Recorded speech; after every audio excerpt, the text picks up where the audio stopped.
The freight wagon burned against the darkening Arizona sky like a funeral pyre, its wooden frame consumed by flames that reached hungrily toward the first evening stars. Acrid smoke twisted upward in spirals, carrying the bitter stench of burning canvas and something far worse, the metallic sweetness of spilled blood that made Dasan's nostrils flare with recognition. He knelt beside three small figures, huddled against the wagon's iron wheel rim, his weathered Apache features carved deeper by shadows cast by the dancing inferno.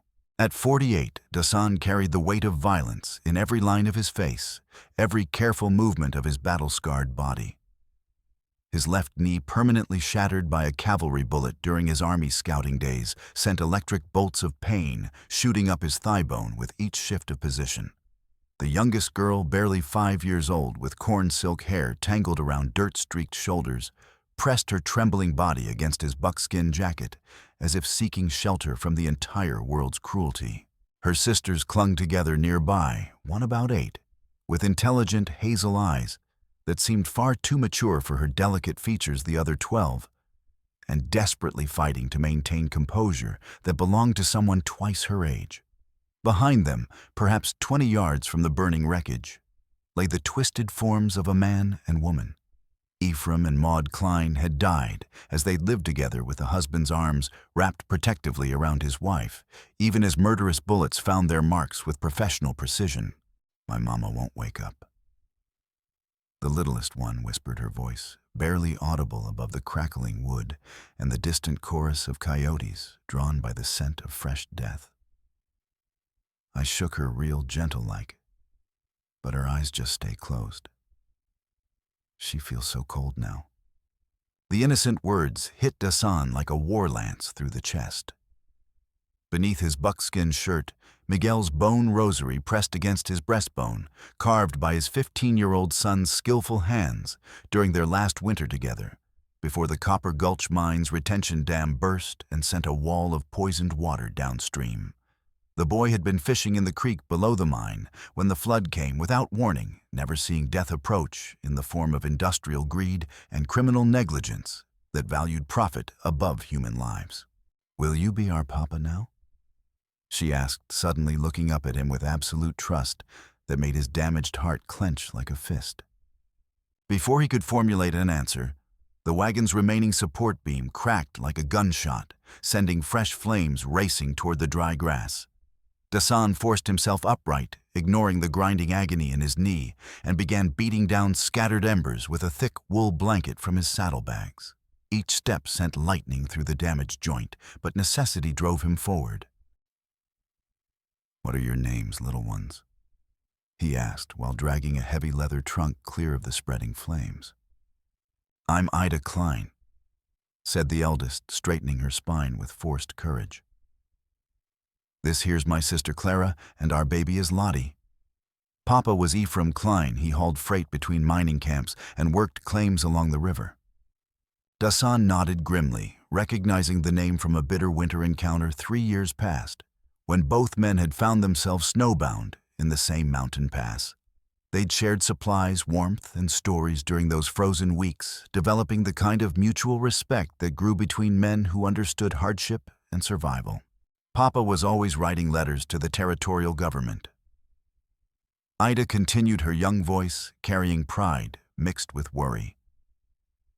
He said the big mining operations were poisoning the water, something fierce, killing fish and making cattle sick. He had proof of it all, photographs and samples and witness statements. A series of sharp explosions echoed across the desert as rifle cartridges began detonating the rising heat, finally reaching Ephraim's ammunition stores. Bullets whined randomly through the night air, forcing Dasan to gather the girls and lead them toward a low ridge topped with scrub juniper. His pronounced limp made their progress agonizingly slow, little Lottie clinging to his sleeve, while Clara spoke in a carefully controlled voice. "The bad men came right at sunrise this morning. They wore bandanas, but I got a good look at their horses and gear. Their leader rode a big bay gelding with white stockings on both front legs. And I heard one of them call another Deputy Rusk, like it was his proper title." The information settled in Dasan's stomach like molten lead. Official law enforcement involved in murdering an entire family suggested corruption that reached far beyond simple criminality. It meant powerful men with government backing were willing to commit murder to protect secrets that Ephraim Klein had uncovered. The eastern horizon showed the faintest suggestion of dawn when Dasan finished constructing a travois from salvaged lodgepoles and undamaged canvas. He hitched the makeshift platform behind his Mustang mare Sage with practiced efficiency born of countless military campaigns. The girls huddled together on the rough bedding, while Dasan walked beside the horse, leading them steadily toward Sagebrush Crossing. His damaged knee protested every step, but he forced himself to maintain a steady pace that would cover ground without exhausting their limited energy reserves. The journey would require at least 2 full days across broken country that offered little shelter from elements or eyes. As they traveled through the gradually heating morning, Dasan learned increasingly disturbing details about the family's situation. Ephraim had indeed been hauling supplies to smaller mining operations, building a reputation for reliability and fair dealing. But his true passion lay in prospecting streams that fed into the Gila River system, and more dangerously, he had been filing detailed complaints with territorial officials about systematic water pollution. Papa said the big mine up at Copper Gulch was poisoning everything downstream for 50 miles.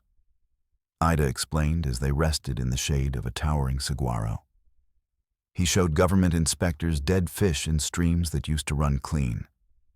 Cattle got sick and died from drinking water below the mine workings. He had proof of it all: samples in glass jars, photographs, witness statements. Dasan's hand moved unconsciously to Miguel's rosary as bitter memories flooded back. The Copper Gulch mine, owned by the powerful Ezekiel Keane, had been directly responsible for his son's death when its shoddily constructed retention dam burst during spring flooding 3 years ago. The resulting torrent of processing chemicals had transformed a peaceful fishing creek into a river of poison, sweeping away everything in its path, including the boy who had been casting flies into what should have been safe, clean water. Your father was a brave man to speak such dangerous truths to powerful people, Dasan said with quiet intensity. It takes more genuine courage to challenge men with lawyers, government connections, and unlimited money than it does to face down a charging grizzly with nothing but a skinning knife. Throughout the afternoon's travel, Dasan taught the girls essential survival skills: how to recognize weather patterns, find shelter, identify edible plants, and interpret animal behavior for warning of approaching dangers. Clara proved especially quick to absorb new information, while little Lottie maintained her stream of innocent questions.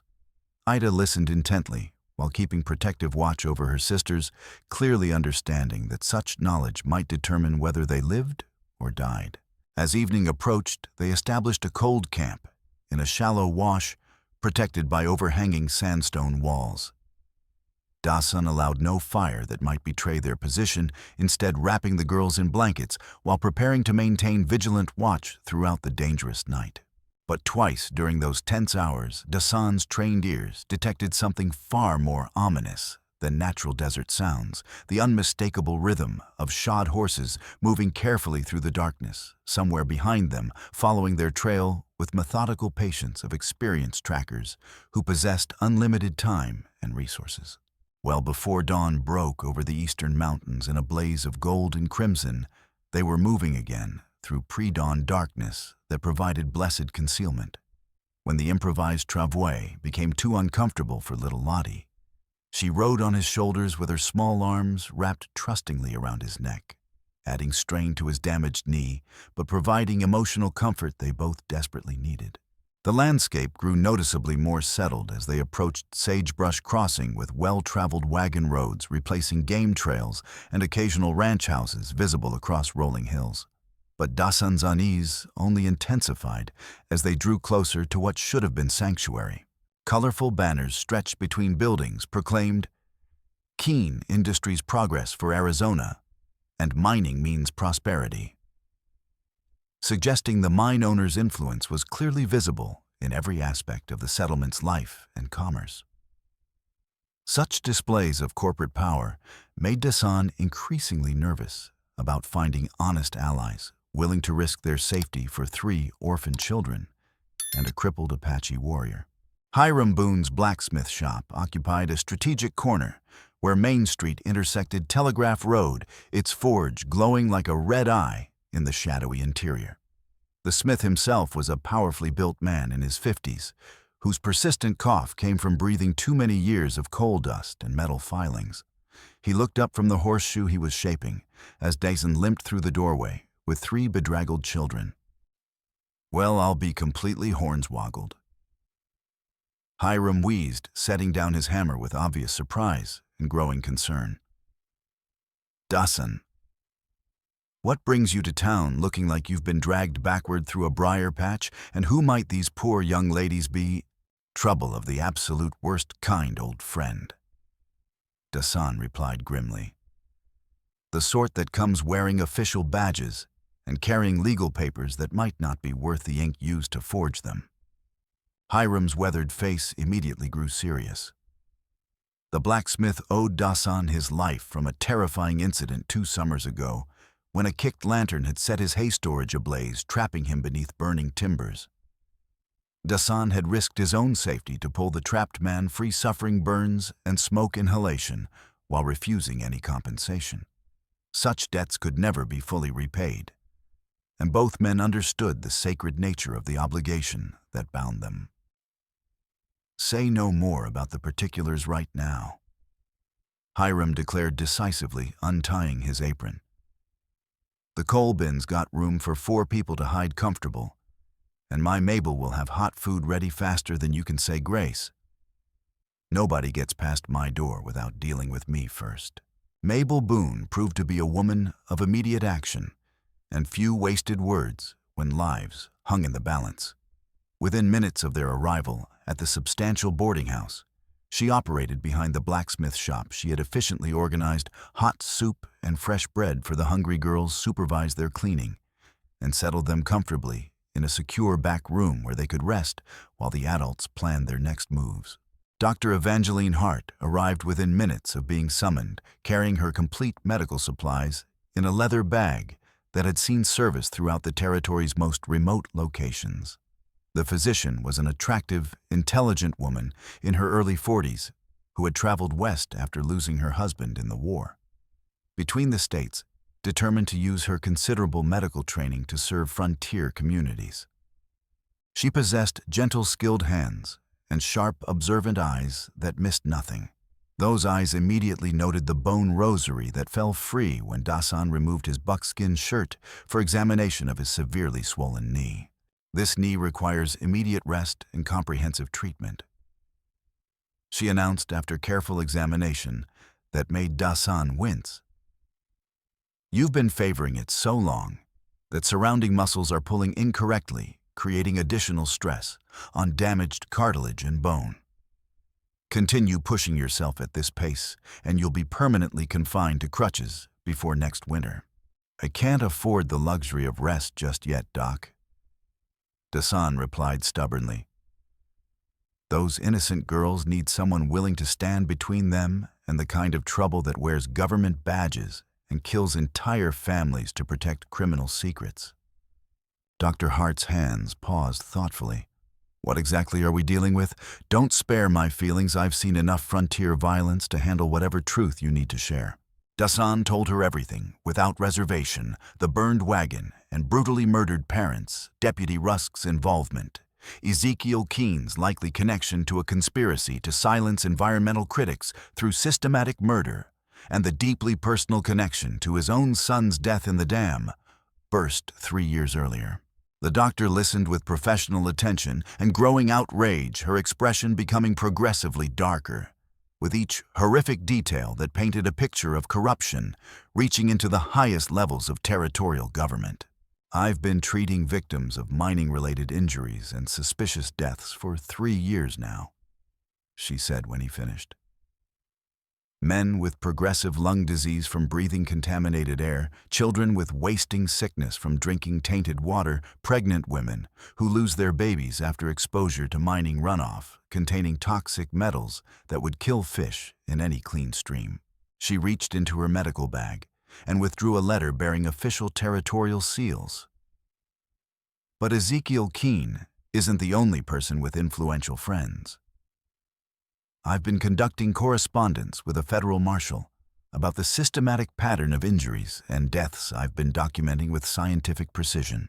The letter was addressed to Marshal Hollis Kane at Fort Bridger, detailing Dr. Hart's medical findings in meticulous scientific language, formally requesting immediate federal intervention to investigate systematic violations of territorial mining statutes and what appeared to be an expanding pattern of criminal conspiracy. As if summoned by mention of her name, Phoebe Hart appeared in the doorway, several years younger than her sister, possessed of the same intelligent eyes and determined chin, but dressed in the neat attire of a professional businesswoman who operated the town's telegraph office.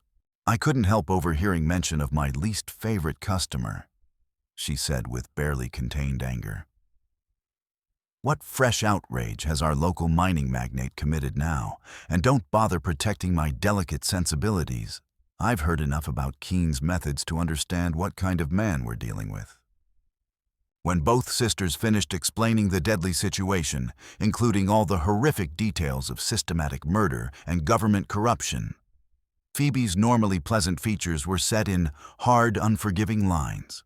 "I can wire Fort Bridger immediately and request emergency federal assistance," she declared without hesitation. "But it will take considerable time for help to travel here from such a distance. Meanwhile, you'll have to deal with Judge Lattimore and whatever legal maneuvering Keane has planned to gain permanent custody of those children. Lattimore's been bought and paid for since he first put on judicial robes," Hiram interjected grimly. "Has been for years, ever since Keane started making regular deposits in the judge's personal account in exchange for favorable rulings. Any legal document he signs might as well be carved in granite. Then we need hard, indisputable evidence that proves criminal conspiracy and murder," Dasan said with growing determination, struggling to sit upright despite grinding pain. "Something concrete that proves Keane's direct involvement in the murders and systematic corruption." Ida, who had been listening quietly from her seat beside her sisters near the window, suddenly straightened with obvious excitement, lighting her young face. "Papa hid really important papers," she exclaimed breathlessly. "Documents," he said, "were more valuable than gold nuggets, legal proof of everything he discovered about the mine's illegal activities, hidden in a special tin box, buried where nobody would ever think to look unless they knew the secret." "What specific sort of papers are we discussing?" Dr. Hart asked with professional interest. Copies of every formal complaint he filed with territorial offices over 2 years, detailed maps showing exactly where the mine was dumping poison into streams, photographs of dead fish and sick cattle with dates and locations, witness statements from ranchers and prospectors, and receipts proving bribes paid to government inspectors and territorial officials. Ida recited with precision of someone who had heard the list many times. Her face glowed with pride in her father's thoroughness. "Papa called them his insurance policy against powerful men who might try to silence him permanently. He said if anything ever happened to him and Mama, those papers would tell the whole truth to anyone honest enough to listen and brave enough to act." Dasan felt genuine hope flickering to life for the first time since discovering the burning wagon. Physical evidence of Keane's environmental crimes and systematic corruption, combined with Dr. Hart's federal investigation and Marshal Kane's legal authority, might provide sufficient leverage to expose the entire conspiracy and bring all guilty parties to justice. "Papa taught me a special riddle to remember exactly where he buried the tin box," Ida continued eagerly. "He made me repeat it over and over until I could recite it perfectly. He said if I ever needed to find those papers to prove the truth, I should look for the place where the big cottonwood bends toward the water by 3 stones stacked up like a chimney, where the stream runs deep enough for trout to hide but shallow enough for a horse to cross safely." It was precisely the sort of memory device that experienced frontiersmen used to mark important locations across vast, unmarked territories. The riddle was simple enough for a child to remember accurately under extreme stress, but specific enough to locate the exact spot years later when circumstances demanded recovery of the hidden cache. As the afternoon sun began its descent toward the western mountains, painting the sky in brilliant shades of gold and crimson, their small group prepared systematically for what might prove to be the most perilous journey of their lives. The stakes could not be higher. Failure would mean death for the children, and victory for criminals who used murder as a business tool. Dasan methodically checked his Spencer carbine and service revolver, with practiced efficiency of a man whose survival had often depended on reliable firearms. He cleaned both weapons thoroughly, loaded them with fresh ammunition, and verified that his spare powder and shot were properly protected from moisture. Hiram loaded a double-barreled shotgun along with several boxes of shells into the wagon bed, while also packing basic tools that might prove necessary for digging up a buried cache. The blacksmith's methodical preparations spoke of a man who understood that details often determine success or failure in dangerous enterprises. The three girls helped Mabel gather food supplies, blankets, medical equipment, and other essential items for extended travel in hostile territory, where they might need to survive for days without access to civilization. Their young faces showed a mixture of desperate hope and barely controlled fear, but also growing determination to see their parents' killers brought to justice.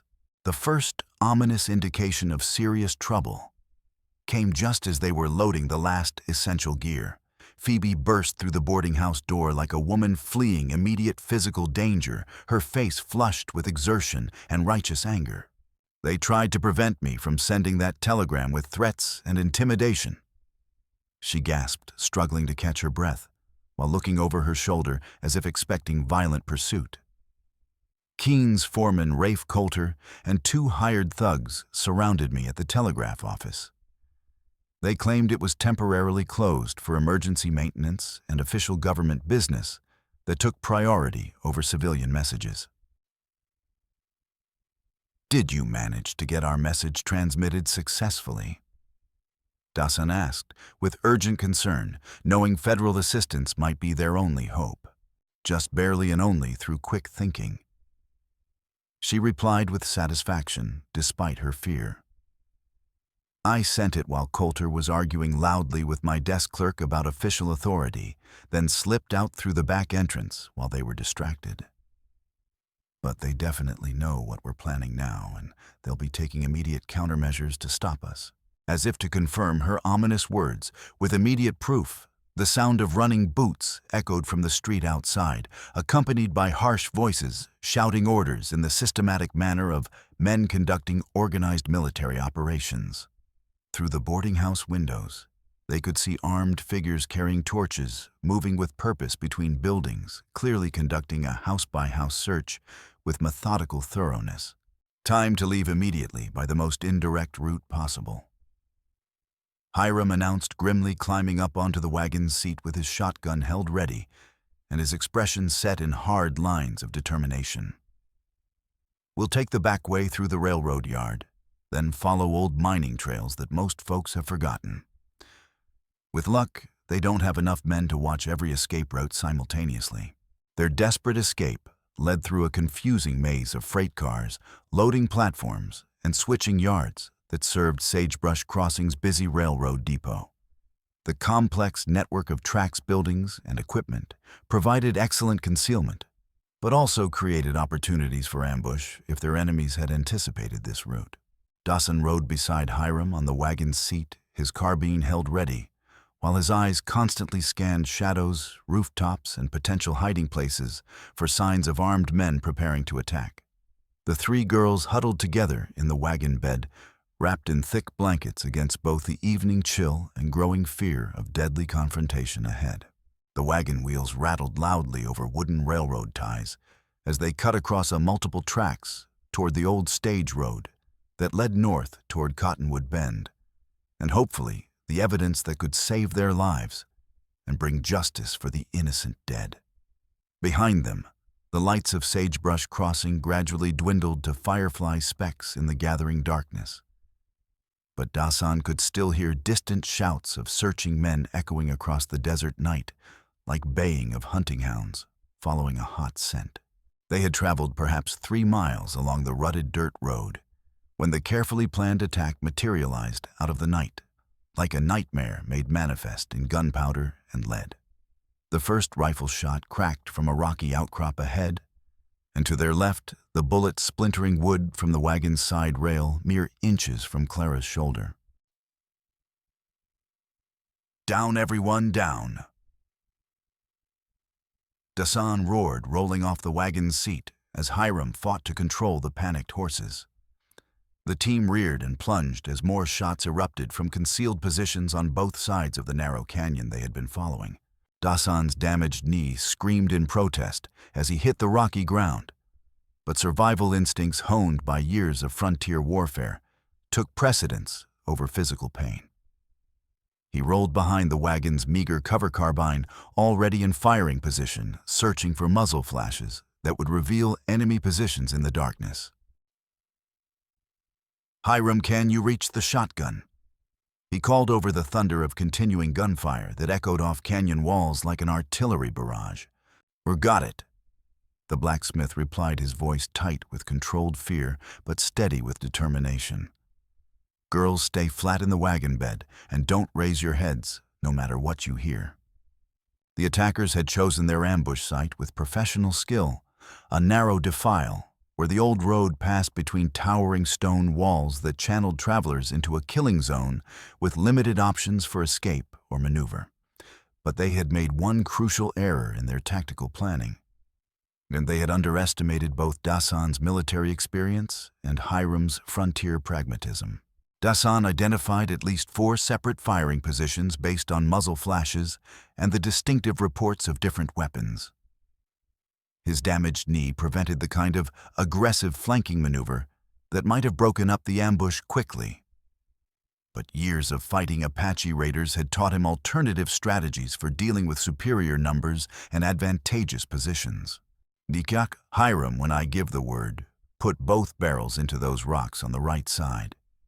He called, already calculating angles and distances with the precision of an experienced marksman. "I'm going to try something that might give us a fighting chance."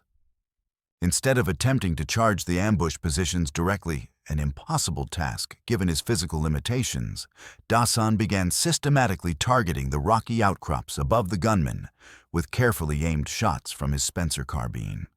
The heavy .56 caliber bullets struck stone with tremendous force, sending showers of razor-sharp rock fragments into the spaces where the ambushers had taken cover. The unexpected tactic worked exactly as he had hoped.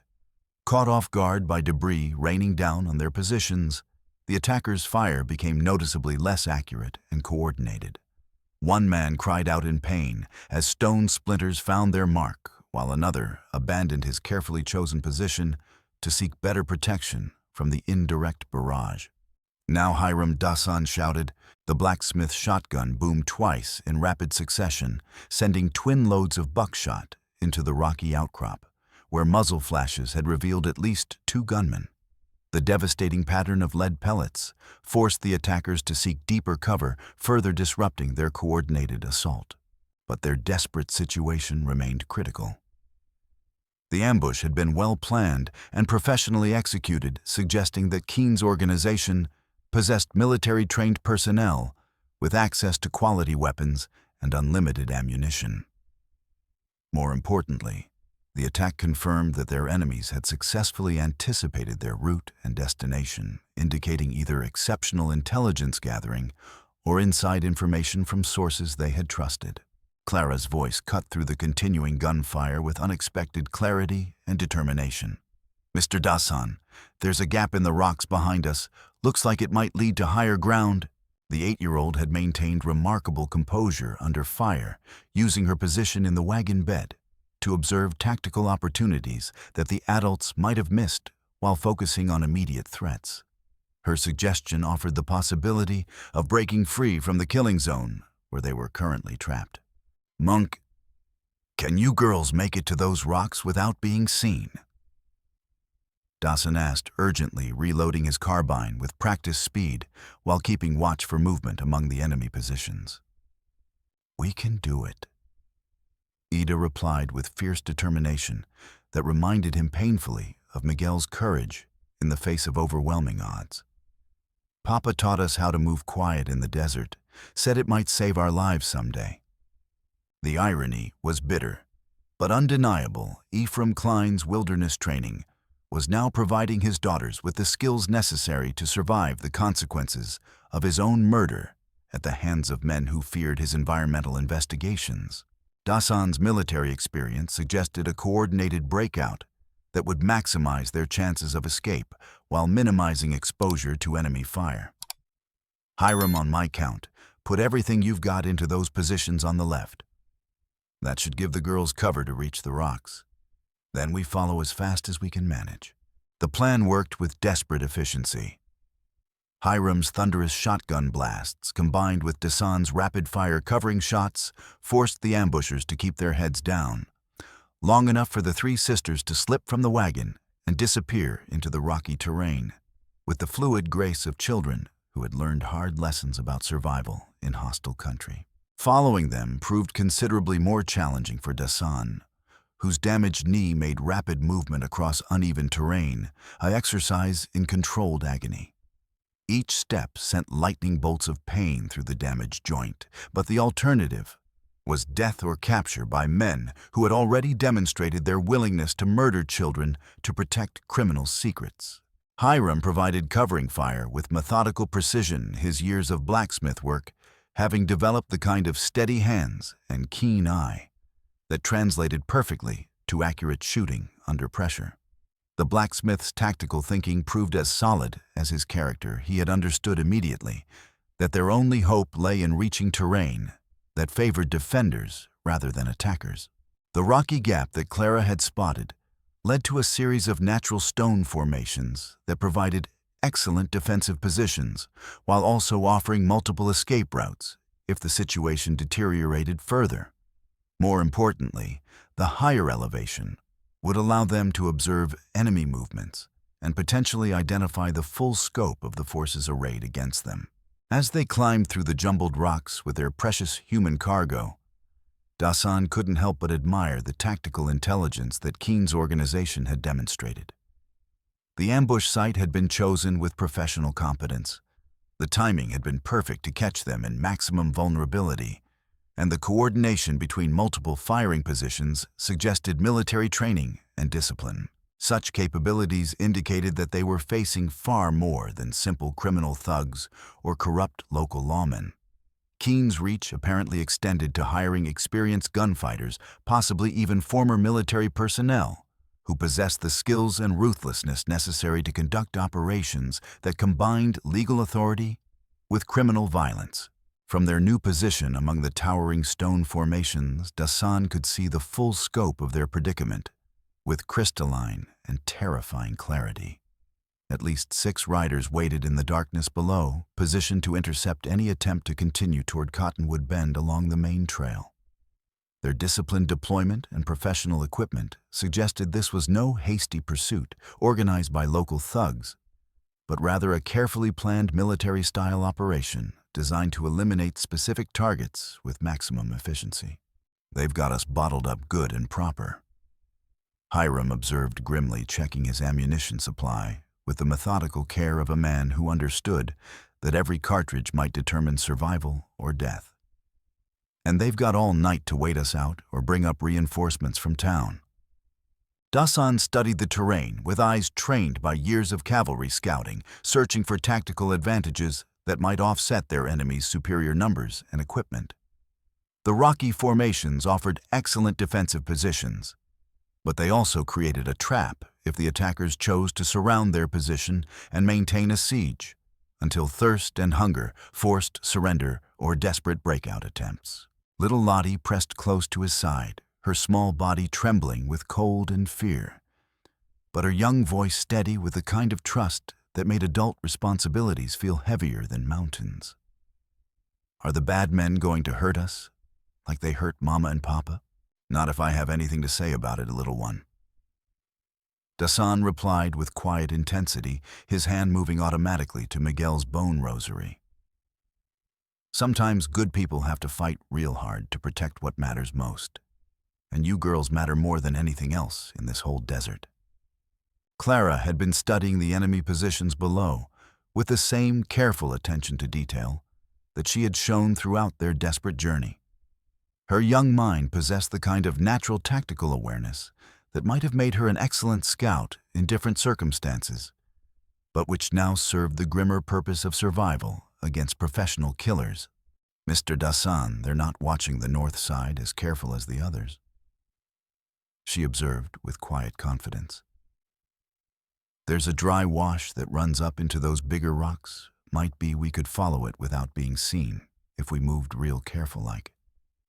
Her suggestion demonstrated exactly the kind of keen observation and tactical thinking that had kept frontier families alive in hostile territory for generations. The child had inherited her father's ability to read terrain and assess strategic situation skills that might prove invaluable in the deadly game they were now playing against overwhelming odds. Dasan followed her gaze and immediately recognized the possibilities offered by the rocky streambed she had identified.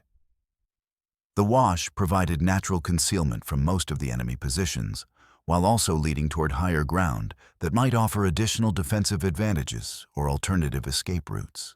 That's good thinking, Clara. Your papa would be mighty proud of how smart and brave you're being, he said with genuine admiration for the child's composure under pressure. Ida, can you see anything useful from your position? The oldest sister had been maintaining watch over the main trail while also keeping protective eyes on her younger siblings throughout the chaos of combat and movement. Her maturity impressed Dasan, constantly 12 years old and already demonstrating the kind of leadership qualities and protective instincts that marked natural survivors in harsh frontier environments. There's something strange about how they're positioned down there. Ida replied thoughtfully, her intelligent eyes reflecting the kind of analytical thinking that had probably helped her father identify patterns of environmental contamination and government corruption.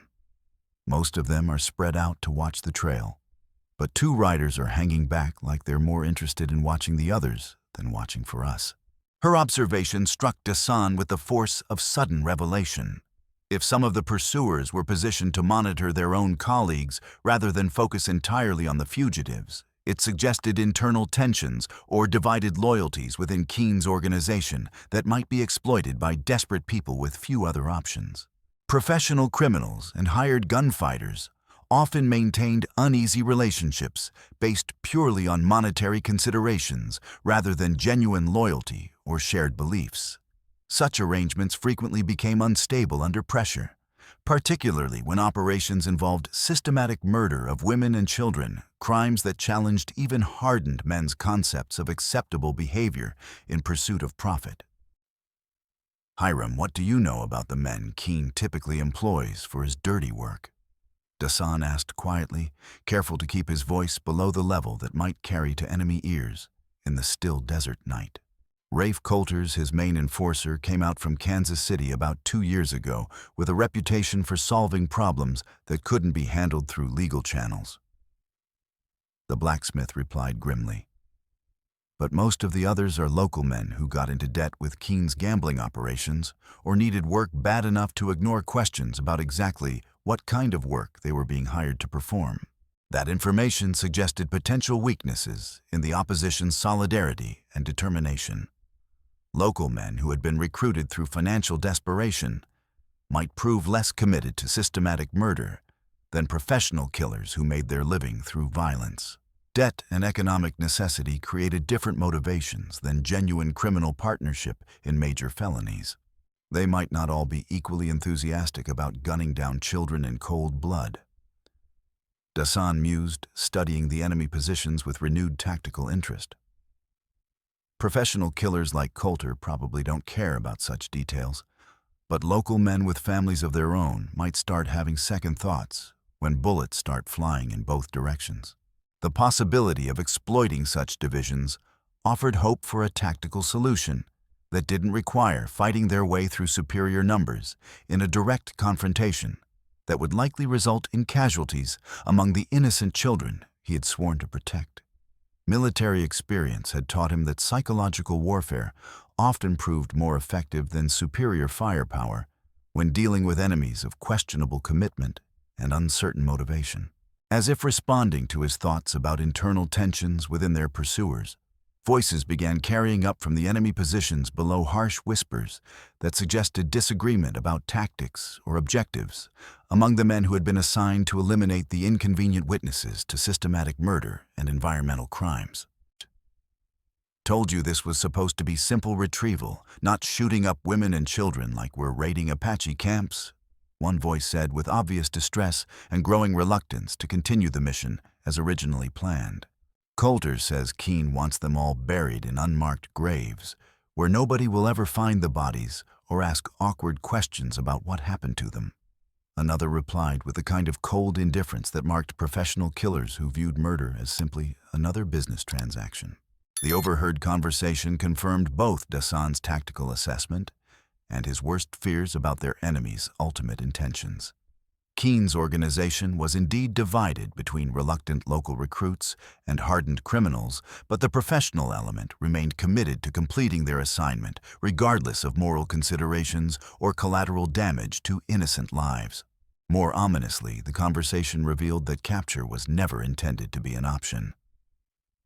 Keane apparently wanted the entire group eliminated permanently, along with any evidence they might possess about his environmental crimes and government corruption. Such extreme measures suggested that the stakes involved were far higher than simple business disputes or territorial politics. The wash that Clara had identified proved to be their salvation from immediate tactical disaster.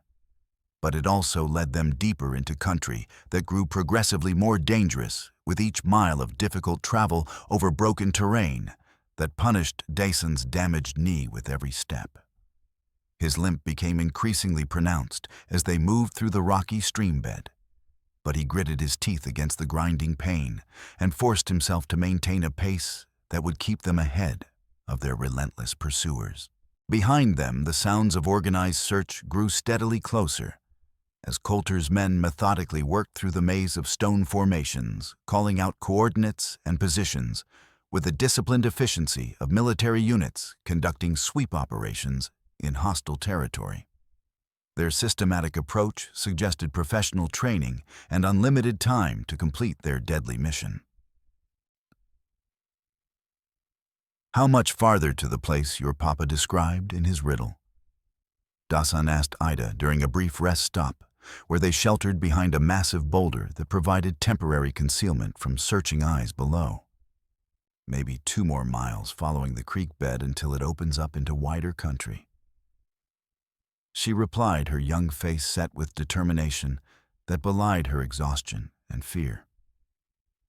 "Papa always said it was close enough to town for regular visits, but far enough out that folks wouldn't stumble across it by accident."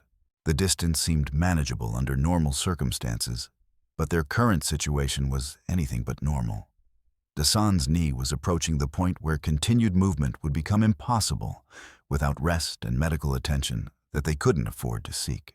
The children were exhausted from travel emotional trauma and the terror of being hunted by armed men who intended to kill them all.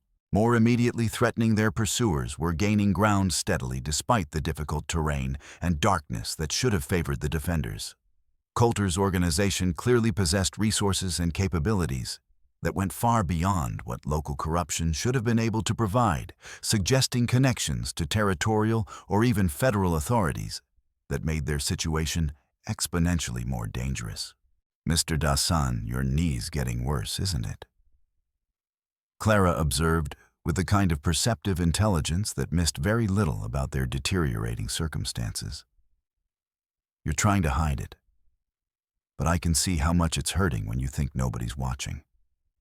Her observation forced him to confront the reality that his physical limitations might soon make him more liability than asset in their desperate flight toward evidence that could save their lives and bring justice for the murdered Klein family. The possibility of becoming dead weight that endangered the children's survival filled him with the same helpless rage he had felt while watching Miguel's body being pulled from the poisoned creek. Sometimes grown folks have to keep going even when everything hurts, and little one, he replied with gentle honesty that respected her intelligence and maturity. But I'm not planning to give up on you girls no matter what happens to this old knee. Hiram had been studying their back trail with the experienced eye of a man who had lived through Apache raids and cattle wars during the territory's most violent years. His expression grew increasingly grim as he tracked the methodical approach of their enemies through terrain that should have provided better defensive advantages for desperate fugitives. They're moving like they know exactly where we're headed, he observed quietly, careful not to alarm the children more than circumstances already demanded. Either they're following sign better than any tracker I've ever seen, or they've got inside information about where that cache is supposed to be hidden. The implication was chilling and obvious. If their enemies knew the location of Ephraim Klein's hidden evidence, then someone had betrayed information that should have been known only to the immediate family and their most trusted allies.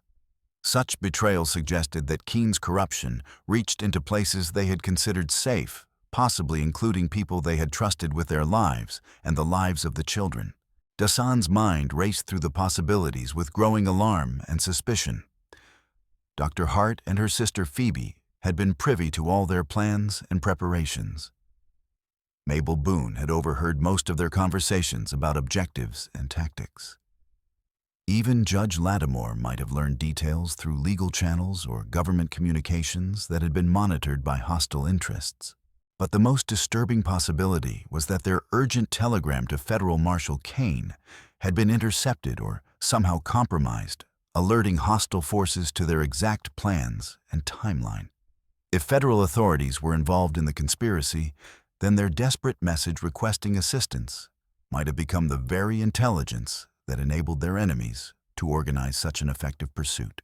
We need to assume they know where we're going and plan accordingly, Dasan decided with grim tactical realism. That means approaching the cache site with extreme caution and being ready for whatever trap they might have prepared for us there. The remainder of their journey through the rocky wash became an exercise in controlled paranoia, with every shadow potentially concealing an ambush, and every sound possibly indicating enemy movement, designed to intercept them before they could reach their objective. Dasan's damaged knee sent constant spikes of agony through his entire leg, but desperation drove him forward despite physical limitations that threatened to collapse entirely. When they finally reached the area described in Ephraim Klein's riddle, the landscape matched the word picture perfectly. A large cottonwood tree leaning toward a clear running stream, beside 3 weathered stones stacked in a natural formation that resembled a crude chimney. The water ran deep enough to shelter trout in pools shaded by overhanging branches, but shallow enough for easy crossing at several obvious fording points.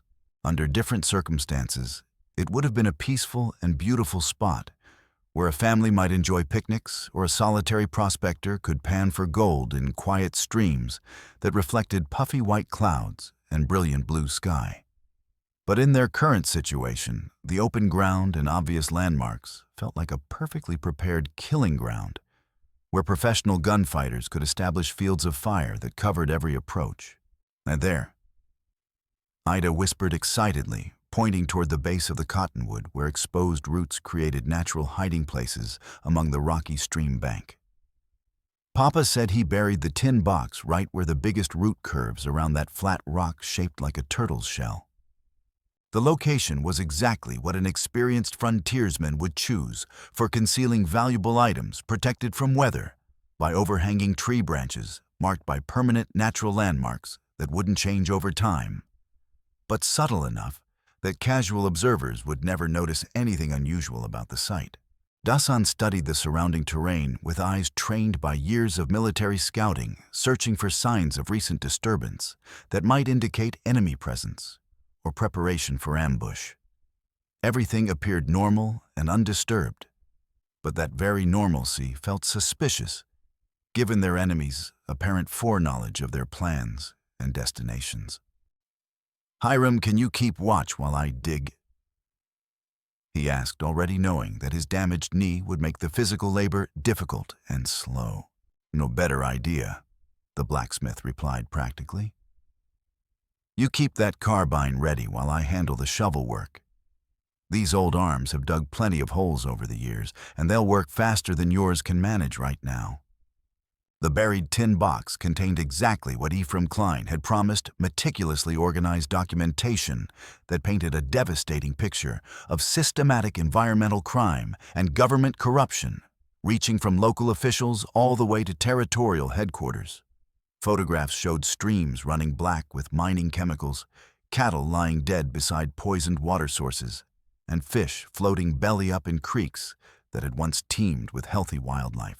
More damning were the receipts and payment records proving systematic bribery of territorial inspectors, judges, and law enforcement officials. Names, dates, and specific amounts created an unbreakable chain of evidence that connected Ezekiel Keane's mining operations to a network of corruption that had allowed environmental crimes to continue unchecked for years, while critics were silenced through intimidation, legal harassment, and ultimately murder. This is enough evidence to bring down Keane's entire organization and expose government corruption all the way to the territorial capital. Dr. Hart's letter had been accurate. Such documentation would indeed provide the foundation for federal intervention and comprehensive prosecution of everyone involved in the conspiracy. But their moment of triumph was shattered by the sound of slow hand-clapping echoing across the clearing, followed by the distinctive voice of a man accustomed to command and absolute authority over life and death in frontier territories, where federal law remained distant and often ineffective. "Excellent work, gentlemen. Quite excellent indeed," came the sardonic praise from behind them, delivered in cultured tones that suggested Eastern education and political sophistication. "You've saved us considerable time and effort in locating evidence that needs to disappear permanently, along with the inconvenient witnesses who might testify about its contents." Dasan spun around as quickly as his damaged knee allowed, carbine coming up to firing position with trained reflexes, but stopped short when he saw the scope of the force that had materialized around their position, while they focused on recovering the buried cache. At least a dozen armed men had emerged from concealment in the rocks and trees surrounding the clearing, their weapons trained with professional precision on the small group of desperate fugitives who had walked directly into a carefully prepared trap. At their head stood a tall, distinguished figure whose expensive clothing and military bearing marked him as someone far more important than a simple territorial official or mining company enforcer. "Allow me to introduce myself properly," the man continued with a kind of confident arrogance that came from wielding absolute power without fear of consequences or accountability. "Federal Marshal Hollis Kane at your service. Though I suspect our acquaintance will be regrettably brief, given the unfortunate necessity of eliminating witnesses to federal crimes that must remain permanently classified for reasons of territorial security and industrial development." The revelation hit Dasan like a physical blow that was far more devastating than enemy bullets could have been. Marshal Kane, the very federal authority to whom Dr. Hart had been reporting systematic mining crimes, the man they had desperately summoned for assistance through Phoebe's urgent telegram, was not their salvation, but rather the architect of the entire conspiracy that had claimed so many innocent lives. Phoebe's message had not been a cry for help reaching sympathetic federal ears, but rather detailed intelligence delivered directly to the highest-ranking criminal in a conspiracy that reached from local mining operations all the way to federal law enforcement agencies. They had been betrayed, not by accident or misfortune, but by their own desperate attempt to seek justice through official channels that had been corrupted beyond any possibility of redemption. "You see, Mr. Dasan, and yes, I know exactly who you are, and why you have such passionate interest in environmental crimes related to the Copper Gulch. Mine, federal territories require strong partnerships between government and industry to achieve the kind of rapid development that serves national interests. Keane continued with the smooth rhetoric of a politician who had long since rationalized systematic murder as necessary for progress and profit. Ezekiel Keane's mining operations generate substantial revenue for territorial development and federal taxation, while also providing strategic minerals essential for national defense and industrial expansion. Such important objectives cannot be jeopardized by misguided environmental concerns or sentimental attachment to primitive ecological conditions that impede necessary progress. The marshal's words revealed the scope of corruption that reached far beyond simple territorial politics or local business disputes. This was systematic federal policy designed to prioritize industrial development over environmental protection, human life, or legal justice. Keane's crimes had been committed with full knowledge and approval of federal authorities who viewed murder and environmental destruction as acceptable costs of territorial development. Your son Miguel died for the greater good of American industrial development. Keane added with casual cruelty that made Dasan's hand tighten on his carbine despite the hopeless tactical situation. As did the Klein family, and as will you and these inconvenient children who possess knowledge that threatens vital federal interests. Little Lottie pressed closer to Dasan's side, her small voice trembling but still carrying the innocent trust that had characterized her throughout their desperate journey. Are you going to hurt us like the bad men hurt Mama and Papa? Nothing personal, child. Keane replied with the kind of bureaucratic indifference that made mass murder seem like routine administrative procedure. Simply federal policy regarding the management of territorial resources and the elimination of obstacles to necessary industrial development. The marshal's casual dismissal of a 5-year-old child's life as federal policy crystallized everything that was wrong with a system that valued profit and political power above human decency and environmental responsibility. Men like Keane had transformed government service from public trust into private enrichment using federal authority to facilitate systematic crimes while wrapping their actions in rhetoric about progress and national interest. But even in their moment of apparent defeat, Dasan noticed something crucial that offered a faint hope for survival and eventual justice. Several of the armed men surrounding their position were clearly local recruits who appeared increasingly uncomfortable with Keane's casual discussion of murdering children in service of federal policy. Their faces showed the kind of moral conflict that suggested second thoughts about participating in such systematic evil. Hiram had apparently noticed the same signs of wavering commitment among their captors. Mighty big change from chasing claim jumpers to gunning down little girls in cold blood, he observed loudly, his voice carrying clearly to every man in the clearing. Takes a special kind of yellow-belly coward to make war on children barely out of diapers. The blacksmith's deliberately provocative words were calculated to exploit the obvious tensions among Keane's force, challenging the local recruits to confront the reality of what they were being asked to do in service of federal corruption and industrial greed. Such psychological pressure might create the kind of internal conflict that could provide desperate people with unexpected opportunities for survival and escape.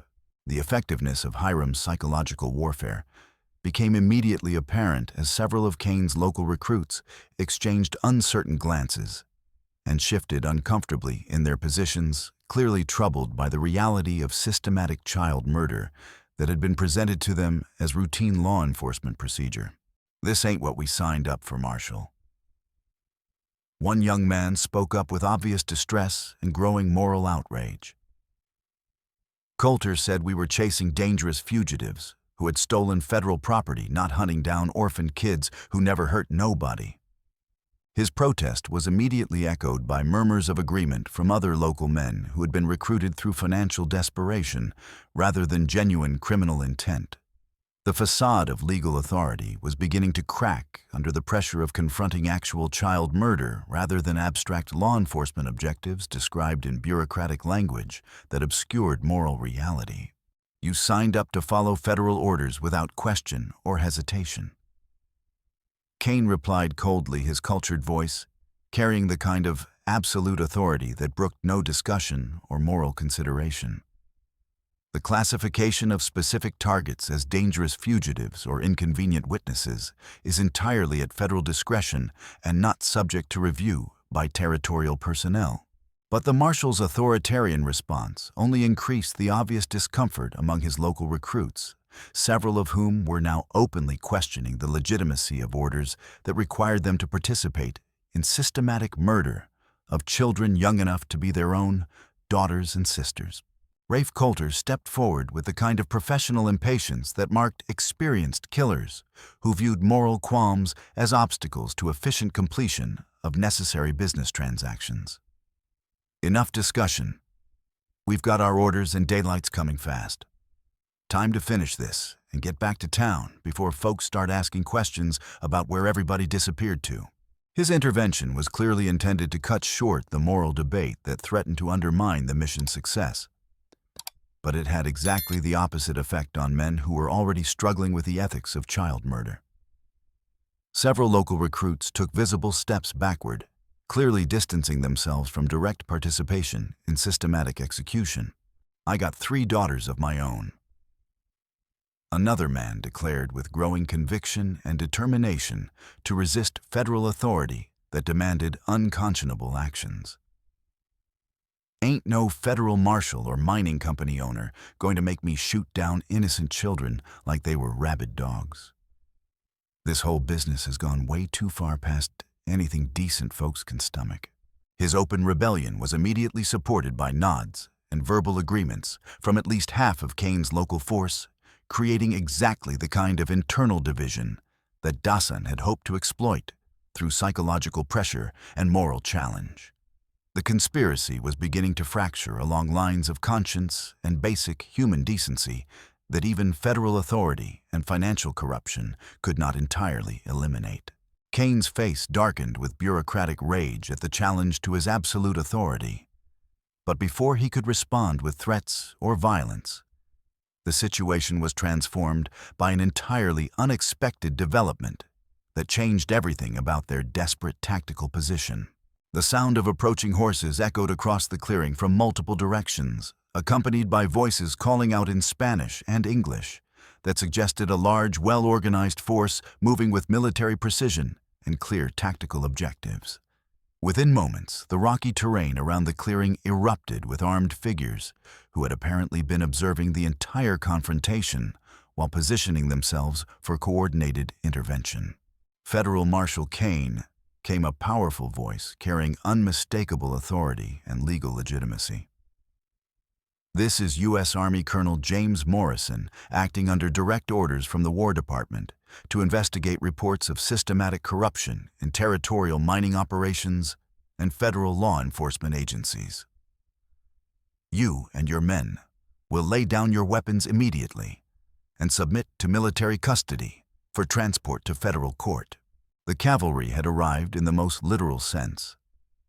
Blue-uniformed soldiers emerged from concealment positions with carbines trained on Kane's force, while their commanding officer rode into the clearing with the bearing and authority of a man accustomed to command in situations where federal law had been systematically corrupted by local interests. "This is highly irregular, Colonel." Keane protested with the kind of bureaucratic indignation that suggested he was still attempting to maintain his federal authority despite being caught red-handed in systematic conspiracy to commit murder. "These are classified federal operations involving territorial security matters that fall outside military jurisdiction. Your federal authority was revoked 3 days ago when evidence of your involvement in systematic murder and environmental crimes reached the War Department. Through Dr. Evangeline Hart's correspondence with legitimate federal investigators." Colonel Morrison replied with grim satisfaction. "You're now a fugitive from federal justice Marshal Keane, and your organization has no legal standing or protection under territorial or federal law. The revelation that Dr. Hart had been conducting parallel communications with legitimate federal authorities, communications that had apparently reached honest officials despite Kane's attempts to control all federal channels, provided the final piece of hope that justice might still be possible despite systematic government corruption. Moreover, The colonel continued, "We have been monitoring your illegal activities through military intelligence assets for several weeks, gathering evidence of systematic conspiracy to violate federal environmental statutes, territorial mining regulations, and basic criminal law regarding murder and intimidation of civilian witnesses." Kane's face went through several expressions as the reality of his situation became clear surprise rage calculation. And finally, the kind of desperate cunning that marked cornered criminals who still believed they might escape justice through violence or political manipulation.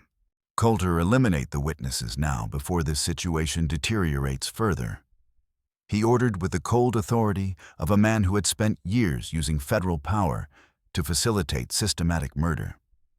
Federal classification of this operation takes precedence over military jurisdiction. But Rafe Coulter's professional assessment of their tactical situation had apparently reached different conclusions about the wisdom of resistance against superior federal military force. The gunfighter holstered his weapons with careful deliberation and stepped away from Kane with the pragmatic calculation of a man who understood when continuing violence would only result in additional criminal charges. "I'm done taking orders from federal marshals who ain't federal marshals anymore," he declared with matter-of-fact indifference to Kane's growing rage. "And I ain't interested in starting a shooting war with the U.S. Army over mining company business that's gone way past anything I got paid to handle." His abandonment of Kane's cause was immediately followed by similar decisions from the remaining professional gunfighters, leaving the corrupt marshal with only a handful of reluctant local recruits who were clearly more interested in surrender than suicidal resistance against overwhelming military force. The systematic collapse of Kane's criminal organization proceeded with the inexorable efficiency of military justice applied to systematic corruption that had operated beyond federal oversight for too many years. Colonel Morrison's soldiers moved with practiced competence to secure prisoners, collect evidence, and establish field headquarters where formal charges could be documented according to military legal procedures designed to handle frontier crime.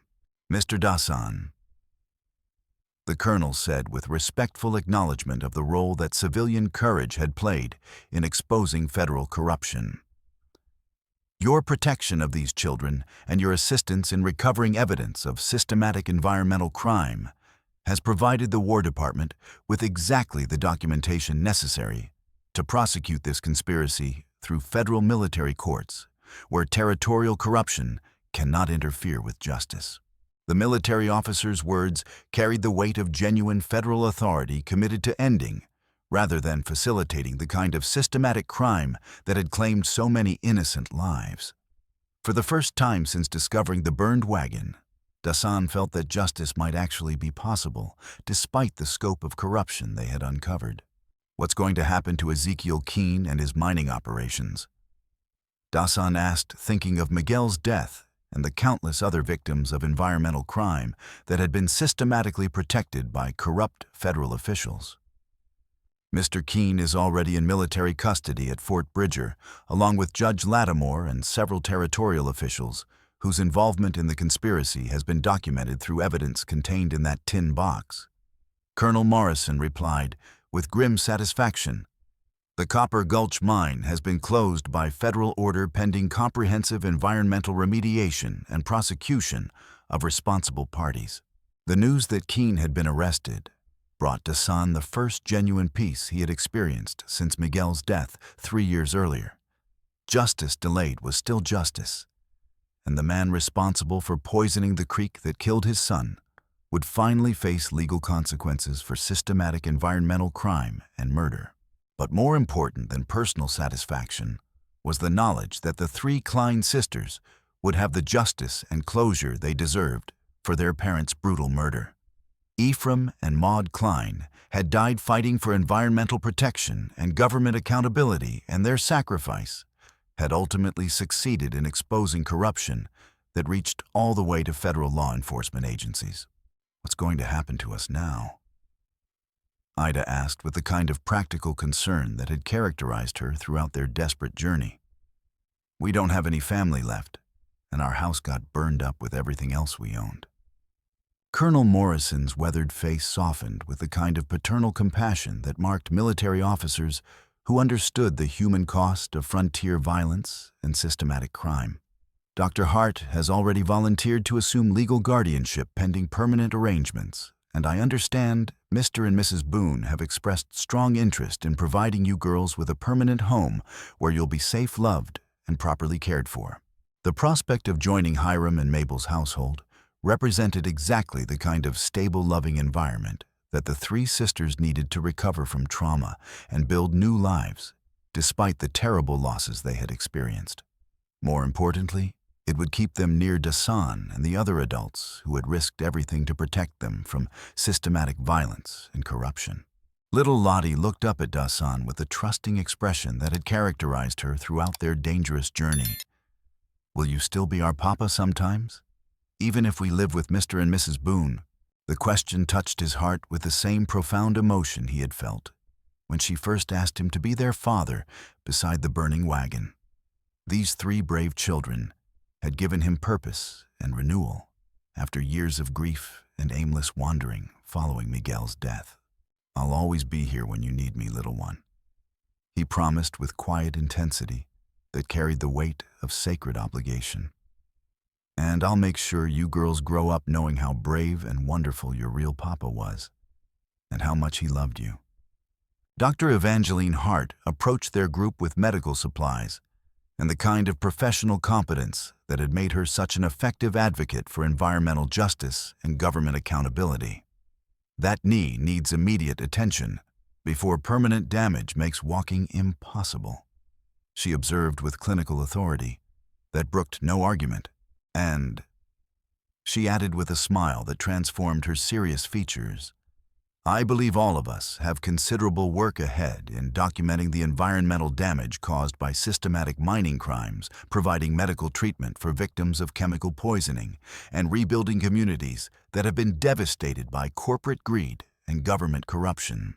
Her words suggested exactly the kind of meaningful work that could provide purpose and direction for the future, using his military experience and wilderness knowledge to help restore environmental damage while protecting honest people from the kind of systematic violence they had just defeated through courage, determination, and unwillingness to accept corruption as inevitable.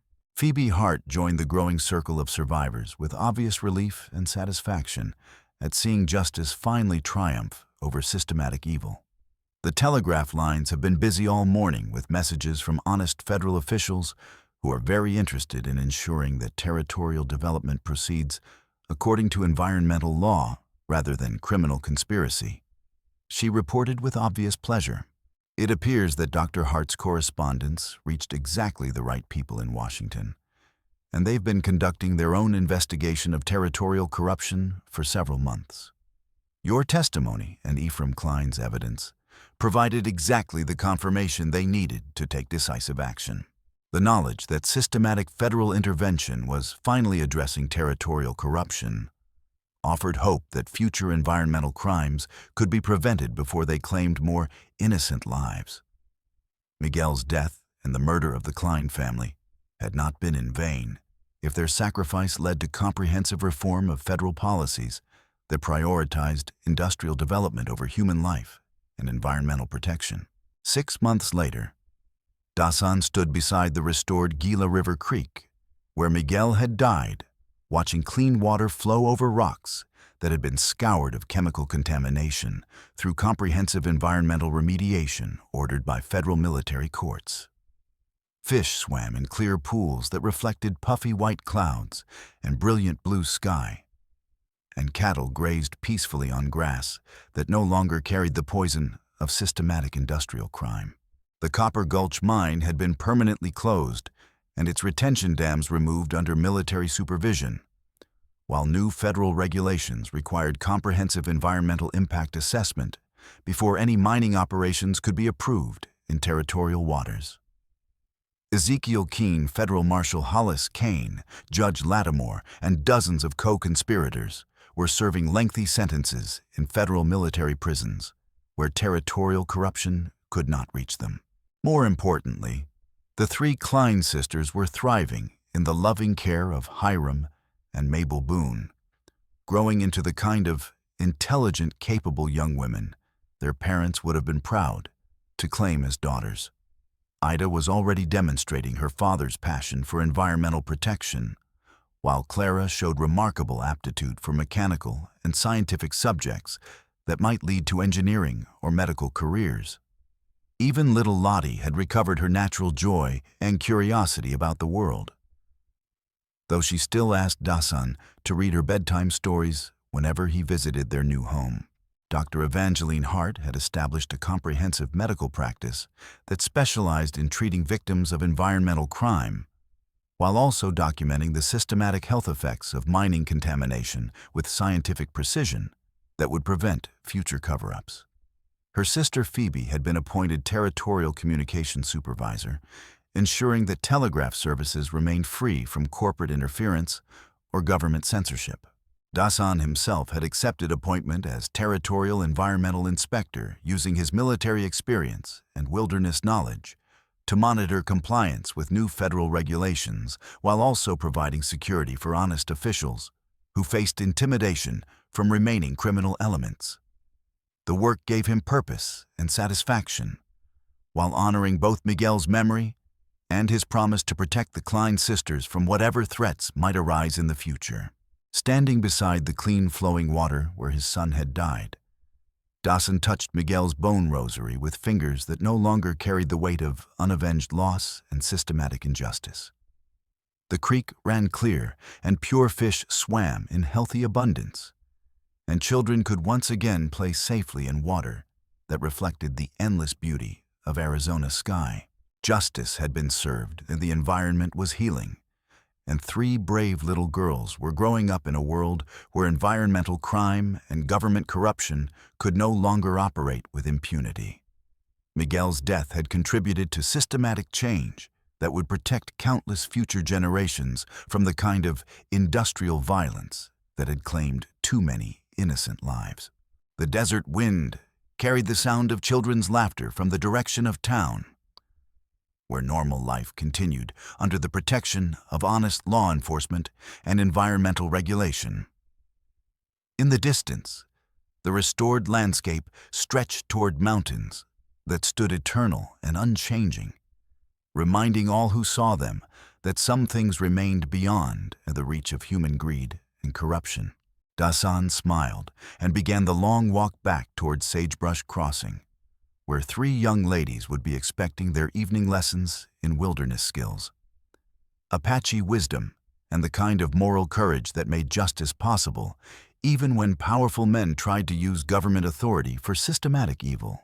The desert was healing, the children were safe, and Miguel's spirit could finally rest in peace beside clean water that would flow pure and clear for generations yet to come. Sometimes justice took time to arrive, but when it finally came, it changed everything for the better. In the deepening twilight, as the first stars appeared over Arizona territory, Dasan walked steadily homeward with the satisfaction of a man who had kept his promises to the living and the dead, carrying within his heart the eternal truth that courage and determination could triumph over any form of corruption, when ordinary people refused to accept evil as inevitable. The freight wagon might have burned, innocent people might have died, and systematic corruption might have seemed impossible to defeat. But in the end, justice had prevailed, children were safe, and the desert itself bore witness to the enduring power of human decency over institutional evil.